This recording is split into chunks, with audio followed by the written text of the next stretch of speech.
Hello and welcome to the podcast on lead-acid batteries by Ramesh Natarajan. With industry experience of over 42 years, Ramesh helps battery and battery-related industries with technical inputs and provides solutions to typical problems faced by manufacturers, service personnel, as well as users of batteries and related equipments. Hope you find this podcast useful to your business. Do visit www.rameshnatarajan.in to stay connected. Hello and welcome to today's episode, wherein I shall outline the 15 steps that a traction battery service engineer can run through as and when he visits any traction battery user site. Based on the inputs he gets or the observations that he makes, he can address all the problems, if any, in a better manner. Please note that maintenance and care of the battery in service is a routine activity to be carried out by the battery user, and this has to be done as per the battery manufacturer's instructions. Unfortunately, in most of the cases, the routine activity of maintenance is not done properly.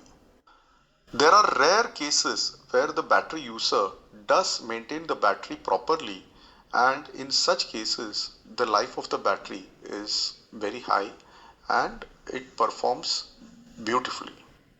As a service engineer representing the battery manufacturer, the service engineer can check for the following as and when he visits any site for service.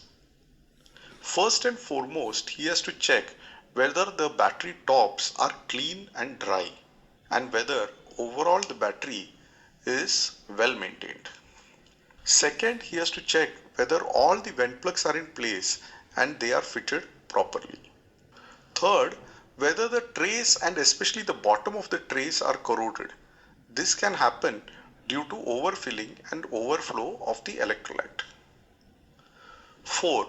Whether the lifting facilities of the battery tray, that is the MS encasing or crate, whether these are corroded or damaged and whether they need to be repaired to avoid the collapse and fall of the battery during lifting. 5. Whether the connectors and terminals are clean and without sulfate buildup. In the case of cable connector batteries, one also needs to check the tightness of the connectors and do the tightening if the connections are loose. 6. Whether the output cables are in good condition as regards their insulation. 7. Whether the plastic shrouds provided to cover the connectors and terminals are in place and whether the battery is being properly used with the shrouds on.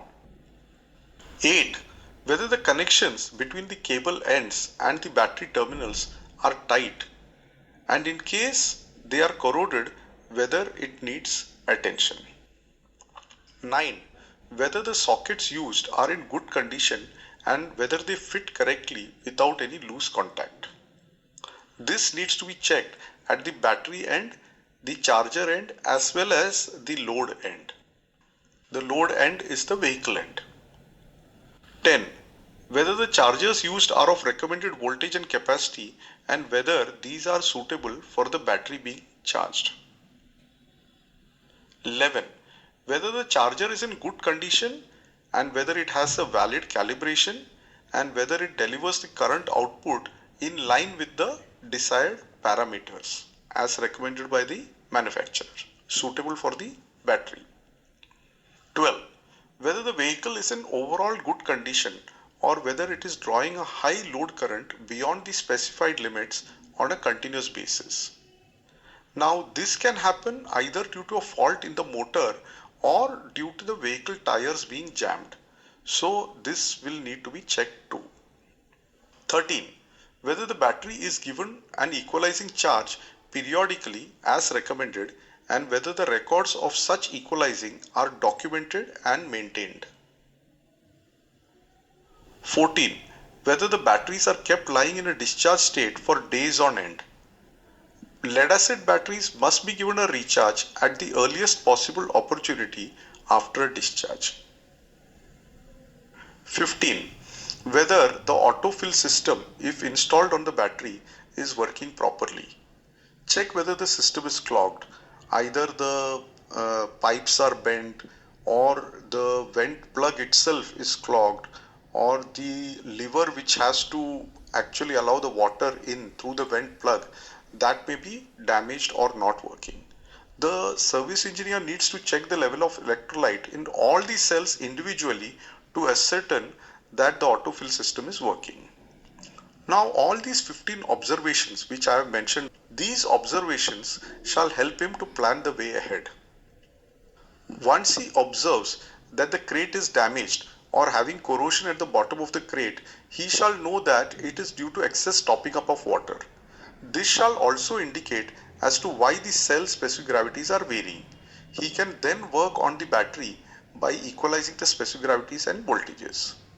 Similarly, the neglect of equalizing and non-availability of equalizing records shall guide him to do the equalizing.